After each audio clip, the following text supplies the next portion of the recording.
Well, probably one of the most influential and widely regarded theories with regards to human relations is known as Maslow's hierarchy of needs.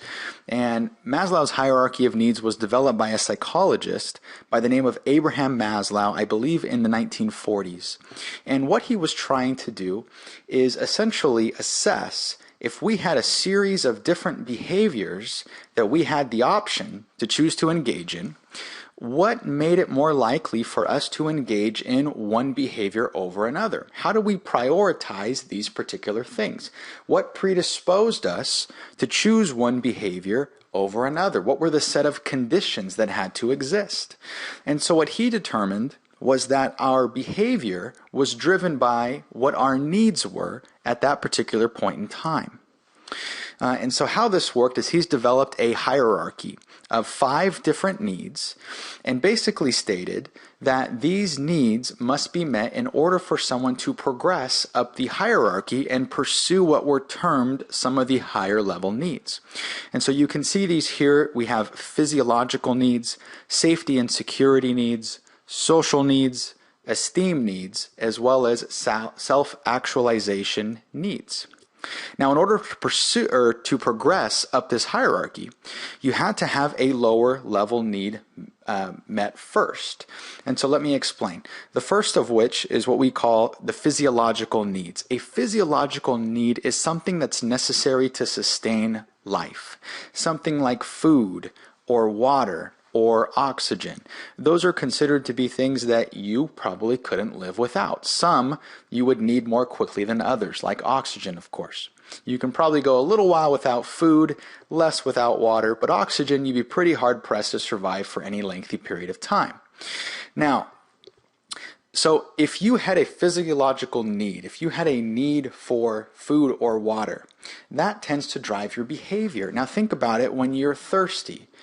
Are you thinking about all the other things that you have to do, or is your need to quench your thirst paramount at that particular point in time?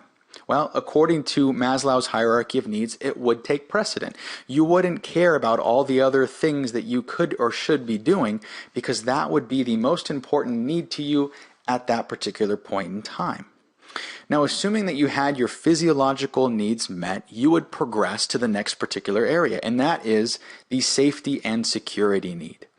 Now, safety and security need, often when you think of that, you think automatically the physical safety and well-being, right? Kind of an idea that I'm going to be safe from any type of bodily harm. And it does encompass the physical sense, but we're also talking about emotional safety and security, maybe even financial safety as well. So let me give you an example. If you were working on the job and somehow you found out that your company was beginning to downsize, according to Maslow's hierarchy of needs from a behavioral standpoint, if you found that out, you would now be concerned for your financial safety and security. And so your behavior would be driven by trying to fulfill or eliminate that particular need. So you might start looking for other jobs. You might start networking a little bit, calling up old contacts, seeing if something else was available out there in the workforce possibly, because your behavior is being driven by your need for safety and security. Now, assuming that you were able to obviously fulfill that particular need, then you may move on to the next area, which are called social needs. We all have a little bit of social needs, some more than others, but a social need is us to have a sense of belonging to someone or some particular group. We all have people that we want to associate with, family, friends, those types of individuals. And so a social need is a feeling to belong to someone or a particular group. And we all have social needs in different areas. Usually in the workplace, we have maybe a handful of people that we usually kind of communicate with and correspond with. And that has to be met essentially for us to be able to move on to a higher level need. Think about it when you first start on the actual job. For many of us, as we begin to get comfortable with our position, we start to kind of branch out and trying to maybe make friends at work and going out with coworkers after work to essentially build that particular friendship. And that's all out of a desire to belong to a particular group of people. Now, assuming your social needs were met, you would move on to the esteem needs area. And esteem needs are essentially driven by our desire to be not necessarily liked, but to feel good about ourselves. To look in the mirror at the end of the day and to think positive things about yourself. And there are a number of different ways that you can satisfy esteem needs. This is mainly kind of driven by a desire for prestige. So you think about the things that might make people feel good about themselves. Luxury vehicles, homes in the right zip code, the clothing that you wear, the size of office that you have, the location of the office that you have, the company that you work for, the title that's behind or in front of your name.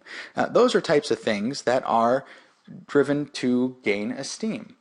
So in the workplace, if you typically have people who have been working at a particular job for some time, their behavior may be driven by their need for esteem. Maybe they want that very prestigious position, or they want to work hard so they can have that country club membership.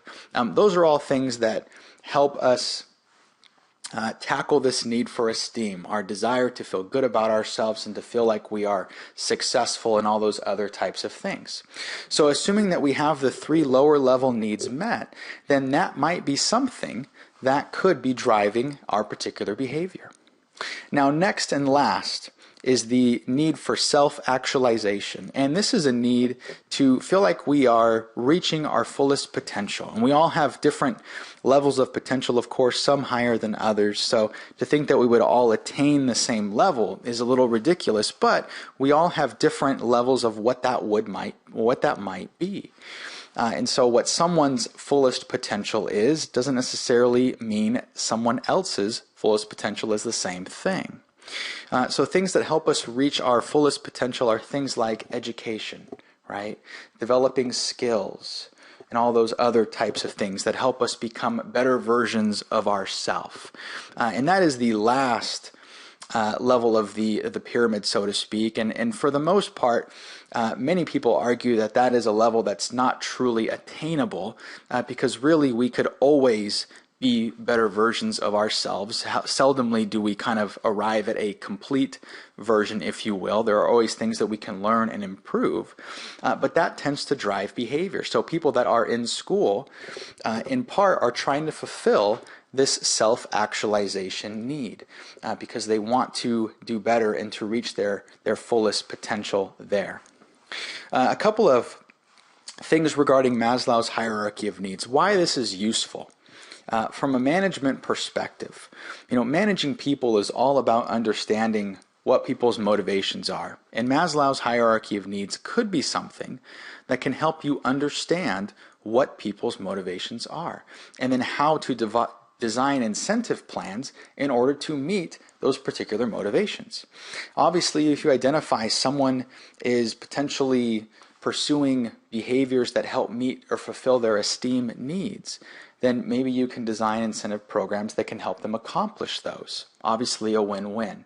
So by understanding what people's needs are, you can predict what their behavior is likely to be, which is a very, very important piece of the puzzle there. Now, a couple of criticisms, of course, with Maslow's hierarchy of needs, and it does have its share of criticisms.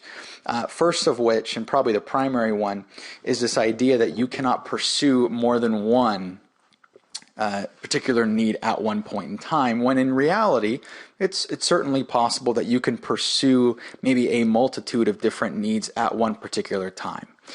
So that is something that isn't necessarily covered in the actual hierarchy itself. It might be a little more simplistic, a little less complex, but I believe it does encompass a lot of the major components of how to assess somebody's true behavior, to basically drill down to the lower, more common general needs, if you will, to determine what it is that we would actually pursue. And that's essentially how Maslow's hierarchy of needs works.